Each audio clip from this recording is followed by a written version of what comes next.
Welcome back to the Dirt Show. I am mad. I am angry.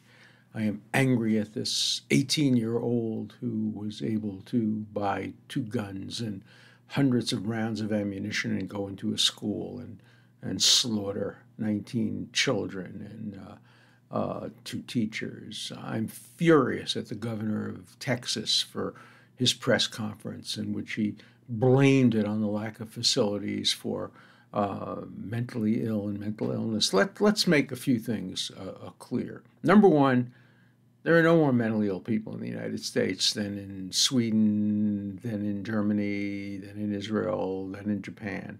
But there are many, many, many, many, many, many, I can go on and on, many, many, many, many, many more shootings and killings in the United States than in other countries with equal number of mentally ill people. Mental illness is not the cause of these shootings. It's the easy availability of guns. If this mentally ill kid, and I don't know that he was mentally ill, there was no indication he was mentally ill according to the excuses made by the governor of Texas and others, he was mentally ill, assuming he was mentally ill. If he didn't have easy access to guns, maybe he would have stabbed his grandmother. Maybe he would have tried to come to a school and stabbed 19 kids. Not easy to do. People can fight back. But you can't fight back against an AR-15 or other essentially weapons of mass destruction and mass killings. There are so many mass shootings in the United States. I just heard a statistic that this year there have been more mass shootings than there are days of the year.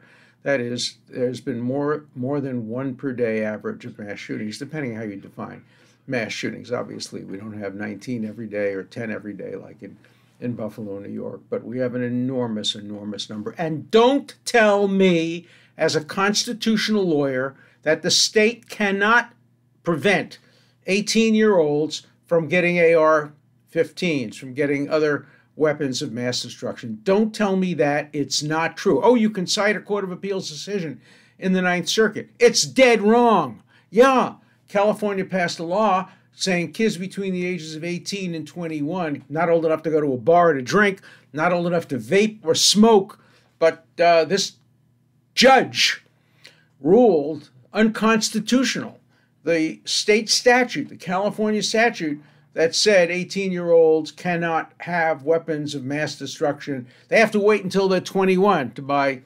AK-15s or any other weapons of that kind. That's constitutional. Don't tell me it's unconstitutional. Where? Where in the Constitution? Sure, it says that a well-regulated militia being necessary to the security of a free state, the right of the people to keep and bear arms shall not be infringed. Does that mean that a 10-year-old could buy an automatic weapon? No, of course nobody would say a 10-year-old could buy such a weapon. And if the Second Amendment prevents a 10-year-old from buying a AR-15, what's to say that the state can't say, no, if you can't buy it at 10, you can't buy it at 16, you can't buy it at 18, you can't buy it at 19. You can't buy it until you're 25. That would be constitutional. Look, liquor is no longer prohibited by the Constitution, but the states, according to the Constitution, have the power to regulate liquor purchases. And, they raised the age in a number of states. In vast majority of states, it's now 21, and by federal law, it's 21. Oh, people say you can serve in the Army, you can certainly have a gun. No, you can serve in the Army, you can't have a drink. You can't vape, you can't smoke. It's easier to buy an AK-15 if you're 18 years old in Texas than it is to buy a dog or a car. It's absurd. It's insane. We have a pandemic in this country. It's called killings, shootings. And it's all the fault of our gun laws, all the fault of our gun laws. People say, oh, guns don't kill, people kill. No, people with guns kill. People are constant. The same number of mentally ill people all over the world. The same number of violent people all over the world. The same number of criminals all over the world. The same number of people from various ethnic and racial backgrounds in many countries in the world. There's only one place in the world where you have mass shootings like this on a regular basis. It's called the United States of America. Our dollar bill should have on it a picture of an 18-year-old holding an AR-15. That's become our symbol. That's become our symbol. For those of you who are Second Amendment nuts, and there are plenty of you out there who are Second Amendment nuts, who is the famous actor who said the Second Amendment is more important than the First Amendment. Unless we have the right to bear arms, we'll never have the First Amendment. The Second Amendment is designed to make sure that we kill government officials who are engaged in treason. That's not what the Second Amendment was passed to prevent. It wasn't there to foment revolution. It wasn't there to give authority to people to shoot legitimately elected officials. It was there as part of the right of states to raise militias and give their militias arms in a well-regulated fashion. And for the first 200 years of our experience, that's the way the Constitution was interpreted. And then suddenly comes across the Heller decision, which distorts history and distorts logic and interprets the Second Amendment as if the first part of the Second Amendment didn't exist at all, as if the Second Amendment simply said the right of the people, as if, some people read it, the right of the people, including children, to keep and bear arms shall not be infringed or regulated by anybody. That's the way they read it, but that's not the way the Second Amendment was written. A well-regulated militia, well-regulated, being necessary to the security of a free state. The security of a free state. The state is the people who are elected. It's not designed to help overthrow the government. It's helped to protect the security of a properly elected government. And this idea that somehow 18-year-olds have the right to go into a store without any checking, without seeing what their mental history is, without seeing if they have felony records, and if they can't go to a store, they can go to a gun fair and just privately hand over cash and buy anything they want. And there's very little or no regulation in most states. The Supreme Court has a case coming in front of it this year, growing out of upstate New York. I think it's Rensselaer County or something, in which two people are suing because in New York, in order to have a concealed weapon permit, carry around a concealed weapon in public, you have to have a good reason. All you have to do is state a good reason. I've been attacked, I go on the subway, I fear for my life, and 90-something% of these applications are granted. That's not enough for the gun nuts. Not enough. We want the absolute untrammeled right to bear arms when you're 13, 14, 15 years old, and you have a criminal record, and you don't have to give any excuses. Just go to the store and buy a gun like you're buying a loaf of bread. I don't know what the Supreme Court is going to decide. I read the questioning of the justices, and it sounds to me like they're not going to totally and absolutely say that the Second Amendment doesn't give the states any power at all. Even Justice Thomas, who was the biggest gun nut on the Supreme Court, talked about, well, maybe it's different in New York City in Times Square, on the campus of Columbia University. Maybe the city can have some degree of regulation at some point, but probably they'll strike down this statute requiring a reason to get a gun as unconstitutional. I wonder if the California case is going to be appealed. I hope it is. And I wonder how the Supreme Court would decide that. Why can't the state say that kids who are 18 and 19 years old are not mature enough to handle high magazine guns that can fire off multiple rounds in a split second and kill 19 people before the police even have a chance to get there? Why doesn't the state have that power? Remember the Constitution, the 10th Amendment. The powers not delegated to the United States by the Constitution, nor prohibited to it by the states, are reserved to the states, respectively, or to the people. Well, the state of California and the people of California exercised that power and said, no, no, no, no, no. If you're not old enough to drink, you're not old enough to smoke, you're not old enough to vape, you're not old enough in some states to adopt, you're not old enough in some places to do a range of other things, you're not old enough to have a machine gun, essentially, a semi-automatic weapon that you press the trigger and, mayhem results. those of you out there who believe in states' rights, and there's a lot of you conservatives who are totally hypocritical on this. Oh, yeah, states' rights. Yeah, state rights when it comes to abortion. States' rights. The states have a right to do everything when it comes to abortion. When it comes to guns, states' rights. Who ever heard of states' rights when it comes to abortion? When it comes to guns? When it comes to regulating guns? The word regulated appears in the Constitution. So I am really pissed. I'm pissed at the Texas authorities who are trying to blame mental illness for this. It's just not true. Just look at it from a common sense point of view. Look at it from a scientific, from an empirical point of view. There is no difference in the rate of serious mental illness in states around the world that have no gun problems and no shootings, and the United States, which has a massive, massive problem of people being shot, of children being murdered in their classrooms, of a guy from Goldman Sachs trying to go to work in the morning in New York, holding onto a strap on a subway that I used to ride on every day as a kid. And some person, yeah, he may have been mentally ill, but he was mentally ill with a gun. Walked over to this guy, didn't know him, had him, pulled the trigger and killed him. You're not safe on the subways. You're not safe in your school classrooms. You're not safe in church. You're not safe in the supermarket. Is that the kind of country you think that our Constitution was intended to create?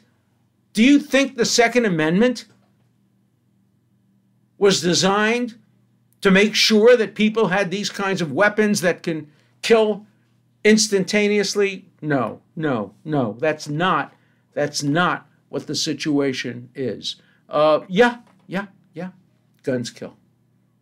And easy availability of guns is responsible for the problem in the United States. It's the only variable. Think about it. Write me letters about it. Be a scientist.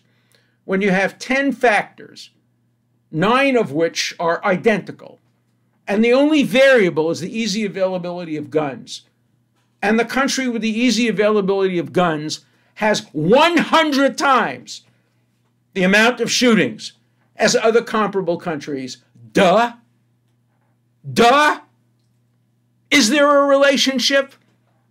No matter how much you love your gun and how much you love your Second Amendment, which I never would have voted for if I had been at the Constitutional Convention, but it's there, and so I support it, but I support it interpreted reasonably. You can't tell me that the Second Amendment to the Constitution was intended to allow 18 and 19-year-olds to go to a store and buy 300 rounds of ammunition and magazines and a semi-automatic weapon and go into a school and kill 19 kids. You tell me that Thomas Jefferson and John Adams and James Madison and Alexander Hamilton, you tell me that that's what they intended. No, that's not what they intended. I guarantee you that Alexander Hamilton never had in mind giving people guns so they could overthrow the government. That's not what he had in mind. Thomas Jefferson maybe, but he was not at the Constitutional Convention. But a lot of the Second Amendment can be understood as a conflict between the Jeffersonians and the Hamiltonians. The Hamiltonians wanted a standing army. They wanted the United States Army. The Jeffersonians, states' rights. No, we want state militias. But if you have states' rights, the states have to be the ones to do the well-regulating. And these same states' rights people who say the state has the right to regulate abortion and everything else, no, can't regulate guns. No, you can't regulate guns. You can't take away guns from people. We love our guns. And who supports that? The gun manufacturers. Gun manufacturers are making a fortune off the blood of innocent people. So yeah, I'm mad. I'm angry. And, maybe I'm overstating it. I'm sure you'll write to me and tell me I'm overstating it. But you have to explain to me, if you're going to write to me, explain to me how you think mental illness justifies or explains or in any way is relevant to the amount of gun violence we have in this country, when there's no evidence that there's more mental illness in this country than in countries with extraordinarily lower crime rates. What is the factor that explains it? If it's not mental illness, is it the American character? Are we bad people? Are we violent people? Are we more violent than the people of countries that don't have gun deaths? The Japanese have a history of violence, samurai, swords, you name it. Nobody shoots other people in Japan. They have high levels of mental illness. The Scandinavian countries, I think, have higher levels of mental illness than we do. I know they have higher suicide rates, and I suspect higher levels of mental illness. But, yeah, occasionally you get a Norway mass killing of the kind we had there, and occasionally you get it in New Zealand. But it's occasional. In the United States, it rarely justifies a headline for more than a day or two. And all these people gathering in Texas, wearing these funny, stupid uniforms as if they were the ones who went in there and killed the person, sitting there and trying to explain why. The one thing they're not going to do is take away people's guns. No, they might take away their heads because it's their heads that do it. But they're not going to take away their guns. In Texas, you don't take away people's guns. You blame it on their heads. It's mental illness. That's what we do. We'll build a new hospital in the area. It'll be open to people who are mentally ill. So instead of going to the gun shop, they're going to go to the mental hospital. And they're going to say, hey, I'm about to buy a gun and kill 19 kids. Treat me and cure me. What fantasy land are you living in? Shape up. Do the right thing. I admire that guy who stood up at that press conference and said, you're doing nothing. It's the same old stuff over and over and over again. Every time there's a mass killing like this, the president sheds tears, the governor shed tears, they come with their silly uniforms, they talk about the victims. Of course they talk about the victims. We're all sympathetic to the victims. There's a difference. I don't want any more victims. I don't want to be sympathetic to more victims. I want to take the guns away from killers. I want to take action that can prevent people like this and like the person in Buffalo from getting access to a gun. Will you ever do it completely? No. We're never going to solve crime completely. Can we have an impact on crime by reducing the number of automatic weapons available? Yes, we can. Yes, we can, and yes, we should. But no, we won't. Because the gun lobby is too powerful. Because the gun lobby, funded by gun manufacturers, makes too much money off selling murder weapons to people who are irresponsible.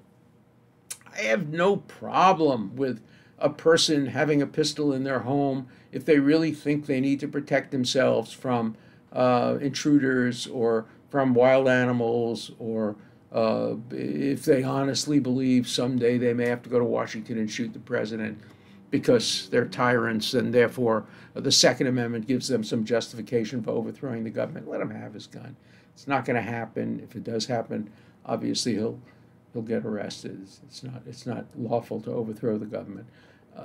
I'm not worried. I want to keep guns out of the hand of gangs, and we haven't even talked about gangs. I mean, these mass killings are nothing compared to the number of people who are killed every day in Chicago and Detroit and Philadelphia and Boston and New York in gangland killings and black-on-black crime. And let's be very clear about it. It's black-on-black crime. You can't generalize about any community. Vast, I'll repeat vast over and over again, of people of color are wonderful, legitimate, decent people who want to bring up their children in safety. But there are too many black predators who belong to black gangs and other gangs. There's also Russian gangs. There's also Cuban gangs. There's all kinds of gangs. But the number of murders, the street corner murders, the innocent people who were caught in shootings, you read about them all the time. 12-year-old girls, 10-year-old boys, honor students. They're sitting there, on the way to school. Suddenly, gangs fight and they're killed. When I lived in Boston, Massachusetts, responsible leaders of the black community, wonderful, wonderful leaders, I knew them, got together with the police chief of Boston, who was wonderful too, And they said basically, the black leaders said basically to the police commissioner, take away the guns from these 17, 18, and 19-year-old gangbangers. Take them away, even if you have to violate their Fourth Amendment rights. Now, I don't want to violate people's Fourth Amendment rights. Okay. But they engaged in stop and frisk.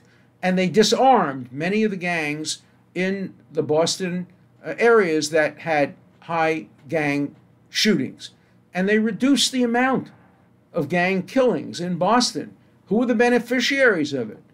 The poorest people in Boston, people of color in Boston, were the beneficiaries. I wasn't in danger living in a fancy neighborhood in Cambridge next to people who want to defund the police. You know, Cambridge, Massachusetts is my hometown where I lived for 50 years. Has just elected to Congress one of the worst bigots and anti-Semites and anti-white and anti-everything people who want to defund the police, doing all the terrible. This is Cambridge, Massachusetts, a center of rationality. Elects to Congress somebody who wants to defund the police. Elects to Congress somebody who wants to boycott Israel. Elects to Congress somebody who has attitudes that are totally out of sync with reasonable attitudes and attitudes of the vast, vast, vast majority of Americans. That's the problem. And the problem is that extremists on both sides are doing the wrong thing. The extremists on the left who voted for the defund the police crazies, and the extremists on the right who think every 12-year-old should have a gun. They're all out of sync with the mainstream in America. We got to get back. We got to get back to a rational approach to gun control, a reasonable approach to gun control.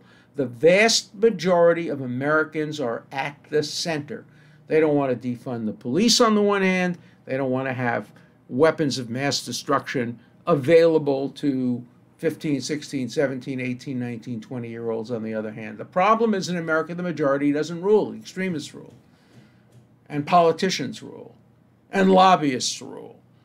And until we can get a majority centrist coalition built, not to take away people's guns, not to deny them their rights under the Second Amendment, their legitimate rights under the Second Amendment, but to do something about waiting periods. Yeah, waiting periods. Constitution doesn't say you have the right to bear arms tomorrow. You don't have the right to buy a car and get into it and drive. You got to get a license. You got to pass a test. Why not for the right to own a gun? Certainly for the right to own a gun that can kill 19 people in a matter of seconds. So I'm mad. I'm mad at a lot of people. And I'm not optimistic that this horrible killing will solve any problems. It will just create more and more excuses. Everybody will put the blame on somebody else. It will become politicized. There'll be a lot of tears shed, and they should be shed. And there'll be a lot of sympathy for the victims, and we're a charitable country. We will pay for their funerals. We will make contributions to their families. But when it comes to getting elected officials to vote for reasonable gun control, we have failed, and we will continue to fail. And you, who listen to my show out there, are going to continue to write me letters saying, oh, it's not guns that kill, it's mental illness, it's people that kill, don't take away our guns, you're an extremist, we have to have our guns. You're going to write those things to me. I dare you to justify it. I dare you to try to explain why only in this country do we have these kinds of mass shootings. What is the phenomenon? What is the factor? What is the variable? I challenge any of you to show me that it's not the easy availability of guns. I challenge any of you to show me anything scientifically common sense. It's the easy availability of guns. Face it and do something about it. Now let's turn to my letters on different subjects, but before that, let's talk about AnthemSoftware.com. If you own a small business and you need help growing it, there's a solution. AnthemSoftware.com is your one-step solution. Anthem Software helps small businesses all over America to find, serve, and keep more customers and more profitability by providing world-class CRM software and results-focused marketing services. You know, your business is not only going to grow, but it's going to dominate in this highly competitive atmosphere.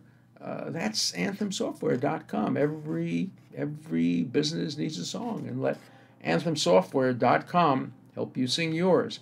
Visit anthemsoftware.com to schedule your free demo of this amazing, amazing solution. So let's look at some of the letters. We don't have a lot of time. I have a good letter. You have a good letter. What is it? One statistic that is often is never emphasized is the number of crimes prevented and the number of lives saved each day because good and respectable people happen to be armed. Okay, it's a good question. The argument is that there's a balance. The question doesn't admit it, but obviously we all have to know that some crimes are committed because of guns, like the one in Texas, the one in Buffalo. But the question is, yeah, but you have to offset that by the number of crimes that are prevented. Or I challenge you, come up with the data. Come up with a statistic. You show me. I've seen statistics that show that more suicides from guns result from people having a gun, having a dark thought, and instead of being able to do something about it, they do the first thing, they go to their gun and they shoot themselves and they kill themselves. That more suicides are caused by the easy availability of gun than crimes are prevented. But show me the data the opposite way. Don't give me generalizations. Give me FBI data. Give me government data. Give me conservative data. Give me data from gun organizations that show how many crimes are actually prevented. Now you're going to come back and say, well, we don't know how many crimes are actually prevented because the very fact that people have guns makes people not commit crimes. No, I'm not buying that. I'm not buying that. This kid who went into the school had no reason to know that there were no armed cops in the school, no armed guards in the school. So give me the data. Let's look at the data. Let's look at crimes caused by guns, crimes prevented by guns, and we'll see the disparity and in which way the disparity goes. It's a good question. You're absolutely right. When you look at data like that, you have to look at both sides. And I apologize for not mentioning that, and I'm glad you wrote that letter that does mention it. But I don't know what the data show, and I doubt the data shows that it's true. By the way, that would be true in other countries in the world too. Are there a lot more crimes committed in countries that don't have guns because there are no guns out there? It's complicated. It's a social science issue, and I welcome people to try to find that data. It's not easy data to find because, as I said, and implicit in the question, there are going to be crimes that are prevented by the mere knowledge that the easy availability of guns. You'd have to show, for example, that there are fewer crimes in states that have easy availability of guns than in states that have a harder availability. But now we're going to see in New York. New York has the Sullivan Laws, passed in 1911, Sullivan Act, which made it one of the hardest states in the country to get guns. And let's see how you compare crimes in New York. You have to compare big cities, small cities, rural areas, etc., with crimes in Texas and other places where guns are more easily available. It's a good question, but I don't think the questioner has provided the answer. So let's see. Elon, do you have any more questions? Give me a second. Yep.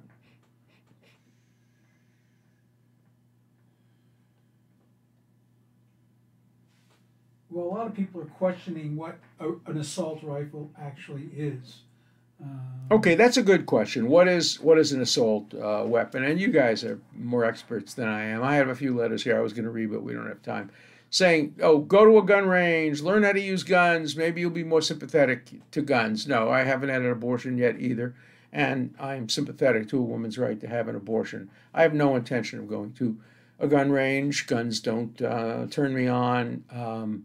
I'd like to know more about guns. All I know and all I need to know for this discussion is that there's a big difference between a pistol where you fire a gun, you pull the trigger, you shoot, and then you pull the trigger again and you shoot, and a fully automatic weapon where you just pull the trigger and it goes brrrr, and a semi-automatic weapon, which is somewhere between that. All I know is a lot of these mass killings use these semi-automatic weapons. I also know, I've read it, tell me if I'm wrong, that it's not so hard to change a semi-automatic weapon into a more automatic weapon. There are a lot more things we can all learn about guns, but what we know at the moment is that an 18-year-old kid is able to walk into a Walmart and more easily than buying a pack of cigarettes can buy 2 semi-automatic weapons that were capable of killing 19 children in a very brief period of time.